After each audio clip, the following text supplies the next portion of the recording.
when I see the intake and I realize already what happened to them, who they work for, and what their entry is. And I always try to see that entry when I go into the house. I try to see the pain or the expression. When you're hurt, when you have a bad back, and I hope you never had, but if you ever had a bad back or an injury of any kind, there's a certain amount of pain that's on your face that you really can't hide. And I look for that. And I look for the way they respond to questions that I ask them, not necessarily what they say, but how they say it. Because I'm trying to judge, is this a real case? Did they really get hurt? Are they, making up a story here? Because that's possible. That does happen and has happened, but very, very few times. Well, what I find is that they're just people that are hurting and have nowhere else to turn. Because if they don't get workers' comp, they're not going to be able to put food on the table. They're not going to be able to put a coat on a kid's back and send them out in the winter to school. So for whatever reason, I care about that. That becomes personal to me. I had a funny thing. I had a woman, I think her name was Peggy, and I called her because she called us about a workers' comp case and wants me to come out and, sign her up. And when I called her the first time and I said, hi, is this Peggy so-and-so? She said, hi, Stan. You remember me? You signed up my husband 10 years ago. Well, what does that tell you?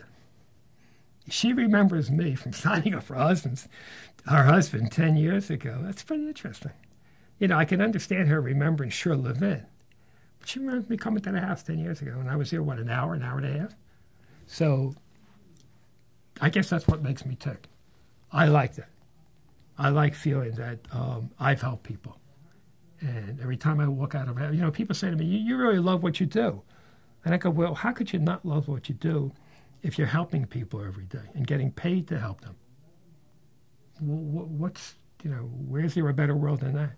I mean, when a doctor saves somebody's life, he's got to feel good, but he's also getting paid for it, isn't he? Or he's not doing it for nothing. So, not that I'm comparing myself to a doctor, I'm not.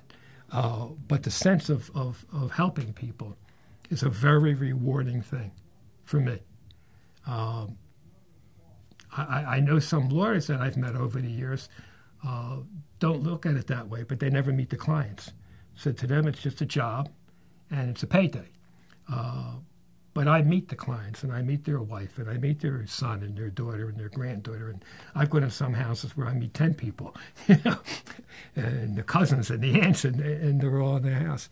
But I always find there's some kind of, when I go into a house, not so much Hispanic, but a lot of times when I'll go into a black home, an African-American if you want to be PC, which I don't, I find if they're not people that are comfortable with white people, that for the first 10, 15 minutes, there's a cold feeling there.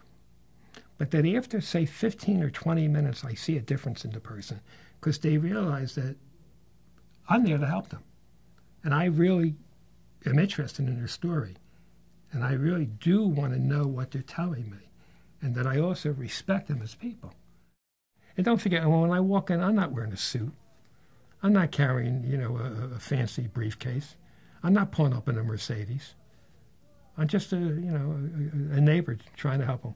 I just signed up a guy in West Philadelphia, George. I'm trying to remember his last name. And I signed him up originally about 5 years ago. And this is a big guy. That's all I'm going to say. It is a big guy. And I remember when I went there the first time, there was a little distance between the two of us. But when I went back the second time and I called him and I said, hi, this is Stan from Shirley Levin. He said, hey, Stan, the man, when you coming out? And when I got there, he had a bottle of Pepsi there. Now, why Pepsi? Because that's what I drank, Pepsi. And when people say, well, what do I need when you come out? I go, just a bottle of Pepsi. But this guy remembered that. And I can't tell you how many hundreds of times that's happened to me.